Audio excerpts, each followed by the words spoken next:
ஐயோ பொம்பளை பிள்ளையா, ஐயோ குழந்தை கருப்பா இருக்கே. கொலாஸ்ட்ரம் தான் ஃபர்ஸ்ட் டே கொடுக்கணும். மதர் டர்ன் தான் வரும். கொஞ்சம் உசுப்பேத்தி விட்டுட்டே வைங்க.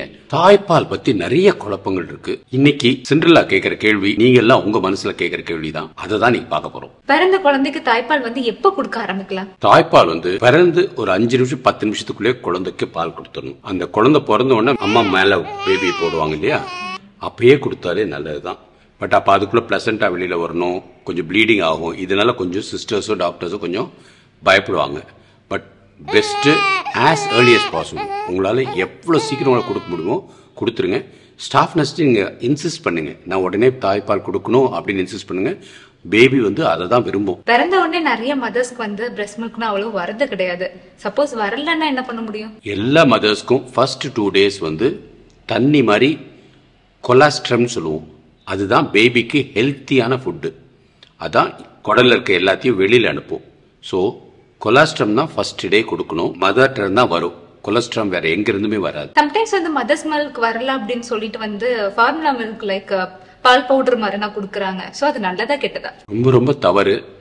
பழைய காலத்துல வீட்டுல வேற எதுவுமே இருக்காது. ஸோ குழந்தை அழுதாலும் தாய்ப்பால் தான் கொடுப்பாங்க. இப்போ குழந்தை அழுதா உடனே எல்லாம் பயப்படுறாங்க. குழந்தை அழுதாலும் எதுக்காக அழுது? அம்மாவோட அரவணைப்புக்காக நினைக்கிறது அழுது. ஸோ அம்மா என்ன பண்ணணும்னா, ஒரு பிரைவேட்டான ரூம்ல வேற யாரும் இல்லாத நேரத்தில் பேபியை நல்லா அணைச்சிக்கிட்டாலே அந்த பேபி அழுறதுக்கு குறைஞ்சிரும். தாய்ப்பால் ஃபர்ஸ்ட் 2 daysக்கு வெறும் மினிமலா தான் இருக்கும். ஒரு 25 ml தான் இருக்கும். அது கொலாஸ்ட்ரம் சொல்லுவோம். தாய்ப்பால் கூட இருக்காது. 3rd டேல இருந்து படிப்படியா இன்க்ரீஸ் ஆக ஆரம்பிக்கும். ஸோ ஃபர்ஸ்ட் 3 daysக்கு as a baby rule number 1, as early as possible mother feed start பண்ணுங்க. ரூல் நம்பர் 2, ஃபர்ஸ்ட் 1 வீக்குக்கு வேற எந்த ஃபீடும் அலோவ் பண்ணாதீங்க. நெஸ்லே காரம் சொல்லுவான், டாக்டர் சொல்லுவாங்க, பேபி டாக்டர் சொல்லுவாங்க, நர்சஸ் சொல்லுவாங்க, மாமியார் சொல்லுவாங்க, பார்மசி சொல்லுவாங்க. எல்லாரும் உங்களை வச்சு நச்சரிப்பாங்க. ஆனா பிடிவாதமா இருங்க. மதர்ஸ் மில்க் தான் ஃபர்ஸ்ட் 1 வீக் நீங்க கட்டாயம் கொடுக்கணும். பிரஸ்ட் மில்க் கொடுத்தா ரொம்ப ஏஜிங் ஆகும், அப்படி தோல்னா சுருங்க ஆரம்பிக்கும், ஏன் நிறைய பேருக்கு அப்படி ரொம்ப அசிங்கமாயிருவாங்க அப்படின்னு நிறைய பேர் சொல்றாங்க. சோ நீங்க என்ன நினைக்கிறீங்க? மதர்ஸ் மில்க் கொடுக்கறனால அழகு குறையாது. மதர்ஸ் மில்க் கொடுக்கறதுனால அழகுனும் அதிகம் தான் ஆகும். ஏன்னா மதர்ஸ் மில்க் கொடுக்கும்போது பிரெயின்ல இருந்து ஆக்சிடோசின் ஒரு ஹார்மோன் ரிலீஸ் ஆகும். அந்த ஆக்சிடோசின் தான் பிரெயினும் மதரையும் பாண்ட் பண்றது. It is a love hormone. அந்த லவ் ஹார்மோன் இருக்கும்போது உங்களோட ஃபேஸ் எல்லாம் அப்படியே நல்ல ஒரு பிரகாசமா ஆகும். So mothers milk will only increase your beauty. என்ன தப்பு பண்ணுவாங்கன்னா, மதர்ஸ் மில்க் அதிகம் வரணுங்கிறதுக்காக நிறைய ஸ்வீட்ஸ் அது இதுட்டு நிறைய தேவையில்லாத உணவுகள், பிரியாணியை ஒரு ஃபுல் பிரியாணி சாப்பிடுவாங்க. Those things are not at all needed. மொதல் 1 மாசம் ஃபுல்லா தாய் ஒன்றும் சாப்பிடலனா கூட உடம்புல அதுக்குள்ள நீர் சத்தும் இருக்கு, அதுக்குள்ள பால் உண்டாறதுக்குள்ள எல்லா சத்தும் உடம்புல இருக்கு. ஸோ மதர்ஸ் மில்க்குக்கும் ஃபுட்டுக்கும் கம்ப்ளீட்டா ஈக்குவேட் பண்ணாதீங்க. நீங்க அழகா இருக்கணும்னா மதர்ஸ் மில்கை ஒரு நாளைக்கு 7 இருந்து 10 தடவையாவது கொடுங்க. ஃபுட்டையும் அதையும் ஈக்குவேட் பண்ணாதீங்க. ஃபுட்டு கம்ப்ளீட்டா தேவையே கிடையாது. உங்களுக்கு பசிக்கு ஏத்த மாதிரி நார்மலா சாப்பிட்டுக்கோங்க. தூக்கத்தினால பிரஸ்ட் மில்க் கம்மியாகும் அப்படின்னு சொல்றாங்க. நீங்க என்ன நினைக்கிறீங்க? Absolutely 100% true. ஏன்னா பிரசவத்தில் அப்பயோ சிசேரியன் ஆனது அப்பயோ தூக்கம் அவ்வளவு இருக்காது, வலி இருக்கும். ஸோ தூக்கம் குறைவா இருக்கிறதுனால உங்க பிரெயின்ல இருந்து வர ஹார்மோன்ஸ் கொஞ்சம் அப்பப்ப தயங்கி தயங்கி தான் வரும். உங்க brain hormones back to normal உங்க பாடி சைக்கிள் போனுச்சுன்னா தான் உங்க ஹார்மோன்ஸ் திருப்பி கிக்கின் ஆகும். சரிங்களா? ஸோ ப்ரொலாக்டின் ஒரு ஹார்மோன் செக்ரீட் ஆக ஆரம்பிக்கும். அதான் பிரஸ்ட் மில்க்கு ஸ்டார்ட் பண்ணி விடுறது. ஸோ குழந்தை பிறந்த பிறகு ஒரு 8 hours நல்ல நிம்மதியா தூங்கிடுங்க. விசிட்டர்ஸ் அலோவ் பண்ணாதீங்க. ஹஸ்பண்டை வெளியில காவலுக்கு வச்சுக்கோங்க. பேபி அழுதா எந்திரிச்சு பேபிக்கு பால் கொடுத்துட்டு தூங்கிடுங்க. அந்த மாதிரி 8 hours நல்லா தூங்கிட்டீங்கன்னா தன்னத்தால மதர்ஸ் மில்க் நல்லா வரும். So sleep is very important for your brain. ஏன்னா பிரெயின்ல இருந்து ப்ரொலாக்டின் ஒரு ஹார்மோன் வருது, பேபி ஃபீட் பண்ணும்போது ஆக்சிடோசின் ஒரு ஹார்மோன் வருது. இது ரெண்டுமே மதர்ஸ் மில்க்கு ரொம்ப ரொம்ப தேவை. ரெண்டுமே தூக்கம் நார்மலா இருந்தாதான் நல்லபடியா வரும். இப்ப கர்ப்பிணி பெண்கள் பாத்தீங்கன்னா இந்த டெலிவரி டைமுக்கு முன்னாடியே என்ன பண்ணுவாங்கன்னா, விறுவிறுன்னு என்னென்ன சாப்பாடு சாப்பிட்டோம்னா பால் இன்க்ரீஸ் ஆகும். உதாரணத்துக்கு ஏதோ ஒரு மீன் சாப்பிட்டா டக்குன்னு பால் நல்லா ரைஸ் ஆகும் அப்படின்னு சொல்லுவாங்க. சோ அந்த மாதிரி நிறைய விஷயங்கள் ட்ரை பண்றாங்க. அதை பத்தி கொஞ்சம் டீட்டெயிலா சொல்லுங்க சார். நல்ல கேள்வி. உணவு நார்மலா இருக்கதான் தேவை.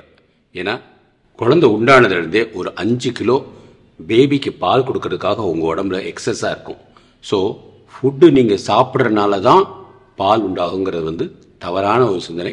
பட் உங்களுக்கு ஒரு நம்பிக்கை இருக்குது, இந்த மீனை சாப்பிட்டா பால் நல்லா வரும்னா அதுக்காக வந்து நெகட்டிவாக திங்க் பண்ணணும். உங்களுக்கு எது பிடிச்சிருக்கோ அதை சாப்பிடுங்க. ஸோ ஆனால் அந்த மீன் சாப்பிட்டனால தான் பால் வருங்கிறது வந்து தப்பான ஒரு இது. பால் சுரக்கிறது வந்து நம்ம எப்படி மாட்டுக்கு மற்ற விலங்குகளுக்கு வர மாதிரி நம்ம இதுலேயும் குழந்தையோட அன்பாக நம்மளோட பாண்டிங் இருக்கும்போது, அக்கம் பக்கத்தில் யாரோட கண் பார்வை நம்மகிட்ட இல்லாத இருக்கும்போது, அந்த பாசத்தினால உண்டாகும் போது தான் நல்ல மதர்ஸ் மில்க் உண்டாகும். ஃபுட்டுக்கும் மதர்ஸ் மில்க்கும் எந்த சம்மந்தமும் கிடையாது. நீங்கள் சுகர் சாப்பிட்லாம், அதை சாப்பிட்லாம் அப்படின்னு நினைக்காதீங்க. சுகர், பிஸ்கெட்ஸ் இது மாதிரி இமீடியட்டாக பாடியில் குளுக்கோஸ் லெவலை இன்க்ரீஸ் பண்ணுறது வந்து உங்களோட சுகரை இன்க்ரீஸ் பண்ணுறது மதர்ஸ் மில்க்கு அவ்வளோ நல்லதில்லை. ஸோ முடிஞ்ச அளவு ஃபஸ்ட்டு 1 மந்த்துக்கு no sweets, no juice, no high calorie drinks, no juice. இது 4 கொஞ்சம் கரெக்டா பாருங்க, கட்டாயம் மதர்ஸ் மில்க் நல்லா வரும். மதர்ஸ் மில்க் வந்து நல்லா வர்றதுக்கு நீங்க ஏதாச்சும் ஒரு டிப்ஸ் கொடுங்களேன், என்ன சாப்பிடலாம் அப்படி சொல்லிட்டு. மதர்ஸ் மில்க் நல்லா வர்றதுக்கு ஃபர்ஸ்ட் 5 டிப்ஸ் தான். பேபியோட ரூல் நம்பர் 1, எவ்வளோக்கு எவ்வளோ சீக்கிரமா மதர்ஸ் மில்க் ஸ்டார்ட் பண்றீங்களோ திருப்பி 2 hours 3 hours திருப்பி உடனே கொடுக்கணும். ஏன்னா வயிற்றுக்குள்ள இருக்கும்போது பேபிக்கு ஆட்டோமேட்டிக்காக ஃபுட்டு அது பாட்டு வந்துக்கிட்டே இருக்கும். இப்போ பிறந்த பிறகு திடீர்னு நம்ம அதை நிறுத்த முடியாது. ஸோ ஏர்லியாக ஃபீட் பண்ண ஆரம்பிச்சிடணும். ரிப்பீட்டடாக ஒரு 2 hours ஒருக்க ஃபீட் கொடுக்கணும். Number 2, skin to skin touch இருக்கணும். பேபியோட ஸ்கின்னோ மதரோட ஸ்கின்னோ நல்ல டச் இருக்கணும். அந்த இடத்துல வந்து நம்ம வந்து பாடியில் வந்து வெக்கப்பட்டுட்டு எல்லாம் இருக்கக்கூடாது. நீங்கள் உங்கள் ரூமில் போயிட்டு நல்ல ஒரு தனிமையை தேடிட்டு அந்த பேபி ஸ்கின்னும் மதர் ஸ்கின்னும் சேரும் போது பிரெயினில் இருக்கிற கெமிக்கல்ஸ் நல்லா ஆகி நல்ல மதர்ஸ் மில்க் வரும். அது ஆட்டோமேட்டிக்காக உங்களுக்கு எக்ஸ்பிரஸ் பண்ண வரும். நம்பர் 3, சுகரு, பிஸ்கெட்ஸு அந்த மாதிரி தேவையில்லாத பொருள்களை சாப்பிடாதீங்க. சாப்பிட்டா உங்களுக்கு வந்து அந்த கொடுக்கும்போது நல்ல ஒரு ஹைப் இருக்கும், அதுக்கப்புறம் கொஞ்ச நேரத்தில் ஒரு சோர்வு இருக்கும், எதையாவது சாப்பிடணும் போல ஒரு கிரேவிங் இருக்கும். ஸோ உங்களோட ஃபோக்கஸ் பேபியில் இல்லாமல் உங்களோட வயிற்றுக்கு போகும். நம்பர் 4, ஸ்லீப் ரொம்ப ரொம்ப இம்பார்ட்டன்ட். ஒரு 8 hours நல்லா தூங்கி எழுந்திரிச்சு உங்கள் பாடி வந்து திருப்பி பயாலஜிக்கல் ரிதம் போகும். அந்த ரிதம் போகிற வரைக்கும் நல்ல தூக்கத்தை கரெக்டாக அப்பப்போ டைம் பண்ணிக்கோங்க. அடுத்து ஹஸ்பண்ட்ஸுக்கு உங்களுக்கு சிசரியன் பண்ணியிருக்கலாம், இல்லாட்டி ஆப்ரேஷன் பண்ணி கீழே வந்து தையல் போட்டிருக்கலாம், அதனால பெயின் இருக்கும். அந்த பெயினே உங்களுக்கு உள்ள ஸ்ட்ரெஸ்ஸை கூட்டும். அதனால பெயின் இல்லாமல் பார்த்துக்கிறதுக்கு நர்ஸ்கிட்டையோ டாக்டர்ஸ்டையோ என்ன கரெக்டாக இருக்கும் அதை கரெக்டாக வாங்கி உங்கள் ஒய்ஃபுக்கு கொடுங்க. நீங்களும் உங்கள் ஹஸ்பண்ட் இல்லைனாலும் தைரியமாக கேட்டு பெயின் இல்லாமல் பார்த்துக்கோங்க. இது இல்லாமல் சுகர் மாத்திரை, ப்ரெஷர் மாத்திரை, அயர்ன் மாத்திரை, கால்சியம் மாத்திரை இது மாதிரி மாத்திரையை கொட்டி தள்ளுவாங்க. அது எல்லாம் கூட உடனே தேவையில்லை, படிப்படியாக கொஞ்சம் கொஞ்சமாக குறைப்பாங்க. பட் நீங்கள் அதிலெல்லாம் கவனம் செலுத்தாமல் உங்கள் பேபி மதர்ஸ் ஃபீடிங் ஹேபிட்ஸு இது 2ல் மாத்திரம் ஃபுல் ஃபோக்கஸ் வைங்க. மதர்ஸ் ஃபீடிங் நல்லா இருக்கும். இதான் என்னோட 5 டிப்ஸ். பிரஸ்ட் மில்க் வந்து எவ்வளவு நாள் கொடுக்கலாம் டாக்டர்? லைக் 6 months இல்ல 8 months இல்ல 1 year இல்லாட்டி அதையும் தாண்டி கொடுக்கலாம்? ஒவ்வொரு மதரோட விஷயம் தான். எனக்கு தெரிஞ்சு மினிமம் 4 months கட்டாயம் மதர்ஸ் மில்க் தான் பெஸ்ட். 4 monthsக்கு அப்புறம் கொஞ்சம் உங்களோட வீட்டு ஃபுட்டை கொஞ்சம் கொஞ்சம் நீங்கள் சேர்த்துக்கலாம். 6 months வரைக்கும் கொடுக்குறவங்க இருக்கிறாங்க, 8 months வரைக்கும் கொடுக்குறவங்க, 1 year வரைக்கும் கொடுக்குறவங்க இருக்காங்க. ரொம்ப ரேராக 2 years வரைக்கும் கூட கொடுப்பாங்க, அப்பப்போ கம்ஃபர்ட் ஃபீடிங் மாதிரி. So it's all between mother and the baby.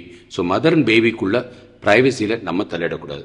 But minimum 4 monthsக்கு மதர்ஸ் மில்க்கு 100% கொடுத்துருங்க.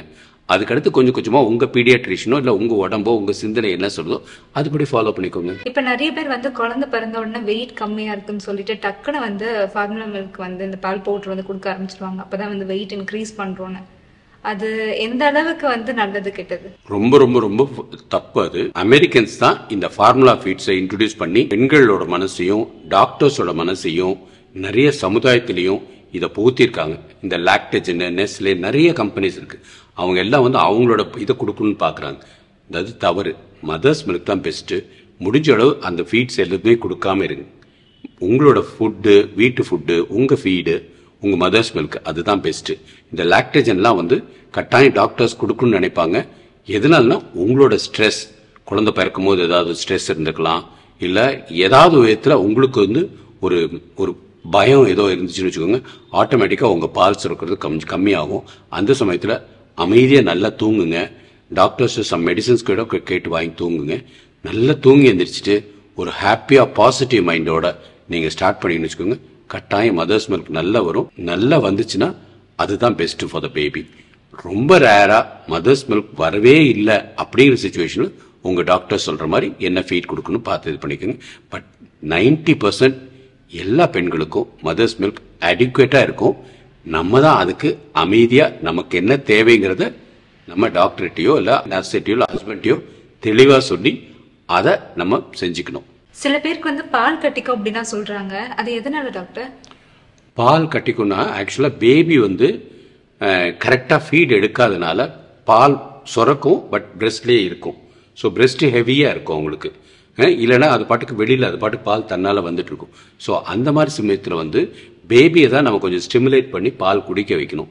அப்படியும் நல்ல கட்டிய மாதிரி இருக்குன்னா ஒரு சின்ன பாட்டிலில் கொஞ்சம் வார்ம் வாட்டர் வச்சுட்டு நல்ல மெயினாக ஒத்தனம் கொடுத்தா உங்களுக்கு சரியாக இருக்கும். ஆர் 2 பேரஸ்டமால் பால் கொடுக்கறதுக்கு முன்னாடி கொடுங்க. அது வந்து அந்த பெயின் வந்து குறைஞ்சிருச்சுன்னா ஆட்டோமேட்டிக்காக பேபி பால் எடுத்துச்சுன்னா சரியாக போயிடும். ரொம்ப பால் கட்டி இருக்குன்னா நர்ஸை பாருங்க, அவங்க வந்து ஒரு சின்ன மிஷின் வச்சு பாலை வந்து சக் பண்ணிடுவாங்க.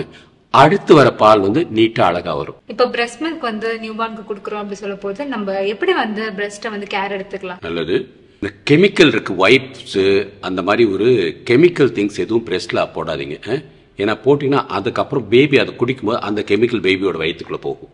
ஸோ முடிஞ்சளவு ஜஸ்ட் ஒரு நார்மல் டவல் வச்சு தொடச்சிங்கன்னா போதும். இல்லை நார்மல் சோப்பு வச்சு வாஷ் பண்ணிக்கோங்க, டவல் வச்சு மாப் பண்ணிக்கோங்க, இல்லை தொடச்சிக்கோங்க. பட் கெமிக்கல்ஸ் எதுவும் யூஸ் பண்ணாதீங்க. சம்டைம்ஸ் இந்த கிராக் நிப்பிள் அந்த மாதிரி சமயத்துலலாம் வந்து மெடிசன்ஸ் அப்ளை பண்ண சொல்லுவாங்க. பட் முடிஞ்சளவு அதெல்லாம் இல்லாமல் இருந்துச்சுன்னா பேபி நல்ல பால் கொடுக்கும். ஏன்னா உங்கள் பாடியில் இருக்கிற நல்ல பாக்டீரியாஸ் தான் பேபியோட வயிற்றுக்குள்ளே போகும். ஸோ பால் கொடுக்குற நேரத்தில் அது சுற்றி கெமிக்கல்ஸ் இல்லாமல் பார்த்துக்கோங்க. பிரெக்னன்சி ஸ்ட்ரெச் மார்க்குக்கும் பிரஸ்ட் ஃபீடிங்க்கும் எதுவும் ரிலேட்டடா இருக்கா? ஸ்ட்ரெச் மார்க்ஸ் வந்து பொதுவாகவே வந்து நம்ம பிரெக்னன்சியில் ரொம்ப காமனாக இருக்கும். நீங்கள் எவ்வளோக்கு எவ்வளோ பேக் டு நார்மல் ஆகும்னு நினைக்கிறீங்களோ ஃபுட்டை குறைச்சி ஆக்டிவிட்டிஸ் இன்க்ரீஸ் பண்ணி ஸ்லீப் நல்லா இருந்து மதர்ஸ் மில்க்கும் அடிக்குவேட்டாக கொடுத்தீங்கன்னு வச்சுக்கோங்க, உங்களுக்கு இருக்கிற ஸ்ட்ரெச் மார்க்ஸ் எல்லாம் கம்மியாகி மறைஞ்சிரும். ஸ்ட்ரெச் மார்க்காக நீங்கள் எந்த க்ரீமும் போட வேண்டியிருக்காது. பட் ஃபுட்டு அதை 90% குறைச்சிருங்க. 2வது ஃபிசிக்கல் ஆக்டிவிட்டீஸை படிப்படியாக உங்கள் பாடிக்கு எப்படி முடியுதோ அதை ஸ்டார்ட் பண்ணிடுங்க. 3வது நல்ல தூக்கம். 4வது அடிக்குவேட்டான மதர்ஸ் மில்க் கொடுக்கணும். தேவைக்குள்ளது கொடுத்துக்கிட்டே இருக்கணும். அதில் எந்த ஒரு தயக்கமும் வைக்காதீங்க. ஃபோன் பார்த்து நோண்டிகிட்டு இருக்கிறது, இல்லை ஹஸ்பண்டை பேசிக்கிட்டு இருக்கிறது, இதெல்லாம் பேபிக்கு பிடிக்காது. பேபியை டிஸ்ட்ராக்ட் ஆகாமல் 100% பேபியை நீங்கள் நல்லா பார்த்துட்டு அது பால் 30 மினிட்ஸ் குடிக்கும். 30 மினிட்ஸ் குடிக்கிற வரைக்கும் யார்கிட்டையும் பேசாதீங்க. எந்த நாய்ஸும் இல்லாமல் பார்த்துக்கோங்க. டியூப்லைட் ஏரியா பார்த்துக்கோங்க. உங்கள் ஃபேஸை மாத்திரம் பார்க்கணும். லைட்டாக ஒரு தடவை கொடுங்க, இல்லை லைட்டாக ஒரு சின்ன பாட்டு பாடுங்க. பேபியை வந்து உங்கள் அட்டென்ஷனுக்கு கொண்டு வந்தீங்கன்னா உங்களுக்கு ஸ்ட்ரெச் மார்க்ஸே இருக்காது. நான் ஒரு 30 டேஸ்ல வந்து வேலைக்கு போக ஆரம்பிச்சிருவேன் அப்படின்னா வந்து மதர்ஸ் மில்க் பேபிக்கு வந்து எப்படி நான் ஃப்ரீக்வெண்டா கொடுக்க முடியும்? நல்ல இதான். ஒர்க்கிங் மதர்ஸ்க்காக என்ன இருக்குன்னா எலக்ட்ரிக் பிரஸ்ட் பம்ப் இருக்கு. அதை நீங்க எக்ஸ்பிரஸ் பண்ணிட்டு அதை சின்ன சின்ன கண்டெய்னரில் போட்டு ஃப்ரிட்ஜுக்குள்ள வச்சிடலாம். அதை லைட்டாக வார்ம் பண்ணிட்டு உங்க ஹஸ்பண்டோ இல்லை உங்க வீட்டில் யார் இருக்காங்களோ அவங்க வந்து ஒரு சின்ன பாட்டிலில் போட்டு கொடுக்கலாம். அதை ஒரு 30 டேஸ்க்கு அப்புறம் வச்சுக்கோங்க. 30 டேஸ்க்கு முன்னாடி வந்து மதர்ஸ் மில்க் மாத்திரம் கொடுங்க. 30 டேஸ்க்கு அப்புறம் 1 or 2 ஃபீட்ஸ் இந்த மாதிரி கொடுத்துக்கலாம். நிறைய மதர்ஸ்க்கு வந்து சம்டைம்ஸ் வந்து பிரஸ்ட் மில்க் வரல, அந்த டைம்ல வந்து பிரஸ்ட் பெயின் ஜாஸ்தி இருக்கு அப்படிங்கிற மாதிரி கம்ப்ளைண்ட்ஸ்லாம் இருக்கு. அதுக்கு உங்களோட டிப்ஸ் என்ன? பிரஸ்ட் பெயின் இருக்குனாவே மில்க் நிறைய இருக்குன்னு அர்த்தம். ஆனால் எக்ஸ்பிரஸ் ஆக மாட்டேங்குது. ஸோ எக்ஸ்பிரஸ் ஆகாத காரணம் பேபி வந்து கரெக்டாக உறிஞ்சிக்க தெரியாமல் கஷ்டப்பட்டுக்கிட்டு இருப்பாங்க. அது வந்து நல்ல வாயில் வச்சு உரியும் போது இந்த இடத்துல ஒரு நெகட்டிவ் ப்ரெஷரும் அப்படியே பால் உள்ளே வரும். ஸோ அது அவங்களுக்கு தெரியாமல் பண்ணிக்கிட்டு இருப்பாங்க. சம்டைம்ஸ் கிளெஃப்ட் லிப் இருக்கும், இல்லை கிளெஃப்ட் பேலட் இருக்கும், உள்ளுக்குள்ளார இருக்கும். ஸோ அந்த மாதிரி சுச்சுவேஷன்லாம் இருக்கும். ஸோ பிரஸ்ட் பெயின் இருக்குனாவே நீங்கள் வந்து ஒரு 1 or 2 பேரஸ்டமால் வச்சுக்கலாம். இல்லைன்னா துணியில் ஈர துணி வச்சு லைட்டாக கொஞ்சம் ஒத்தனம் கொடுத்துக்கலாம். ஸோ பால் கட்டாமல் பார்த்துட்டு அதை வந்து ரெகுலராக கரெக்டாக ஃபீட் பண்ண வைக்கணும். அப்படியே அவங்க ஃபீட் பண்ணுறதுக்கு தயங்குறாங்க, லேட் ஆகுது அப்படின்னா நீங்கள் வந்து ஒரு சும்மா மெக்கானிக்கல் பம்ப் வச்சு பிரஸ்ட் மில்க் எடுத்துட்டு அடுத்தடுத்து பால் வரதை இது பண்ணலாம். அதை டிஸ்கார்ட் கூட பண்ணிக்கலாம், வச்சுக்கணும்னு அவசியம் கிடையாது. அதை தூக்கி போட்டு புதுசாக வர பாலை பேபி கொடுக்கலாம். மதர்ஸ் மில்க்ல ஹஸ்பண்டோட ரோல் என்ன டாக்டர்? ஹஸ்பண்டோட முக்கியமான ரோல் மொதல் 5 நாள் ஃபுல்லாக லீவ் எடுத்து கூடயே இருக்கணும். தேவையில்லாத நேரத்தில் விசிட்டர்ஸை அலோவ் பண்ணக்கூடாது. அப்படியே யாரோ வந்தாலும் அவங்க 10 நிமிஷம் 20 நிமிஷம் பார்த்து பேசிட்டு அவங்களை அனுப்பிச்சிடணும். தேவையில்லாமல் ஐயோ பொம்பளை பிள்ளையா, ஐயோ குழந்தை கருப்பா இருக்கே, குழந்தைக்கு தலையில முடியலையே, இந்த மாதிரி தேவையில்லாத வார்த்தைகள் இல்லாமல் பார்த்துக்கோங்க. அப்படி சொன்னாலும் நீங்கள் அதுக்கு வந்து எதிர்மறையாக கரெக்டாக பார்த்து உங்கள் ஒய்ஃபுக்கு மனசு நோகாமல் பார்த்துக்கோங்க. தூக்கம் வந்து ரொம்ப முக்கியம். உங்கள் ஹஸ்பண்டை அதுக்கு தகுந்த மாதிரி ட்ரெயின் பண்ணிக்கோங்க. நான் நல்லா தூங்கினாதான் பேபிக்கு நல்லால் பால் கொடுக்க முடியும். அதனால் நான் தூங்கும்போது என் ஃபோனை சுவிட்ச் ஆஃப் பண்ணி வச்சுப்பேன். அதே மாதிரி உன் ஃபோனையும் சுவிட்ச் ஆஃப் பண்ணி வச்சுரு. நீ சிஎஸ்கே மேட்ச் பார்க்குற, அதை பார்க்குற, இதை பார்க்குறேன்ட்டு டிஸ்டர்ப் பண்ணாத. நம்ம பேபி நம்ம அழகாக பார்த்துக்கணுன்னா உன்னோட பங்கு ரொம்ப தேவைன்ட்டு ஹஸ்பண்டை ஒரு படி உயர்த்தி கொஞ்சம் உசுப்பேற்றி விட்டுட்டே வைங்க. அப்போ தான் ஹஸ்பண்ட் வந்து உங்களுக்காக உள்ள தேவைகளை செய்வாங்க. நீங்கள் மதர்ஸ் மில்க்கும் நல்லா கொடுக்க முடியும்.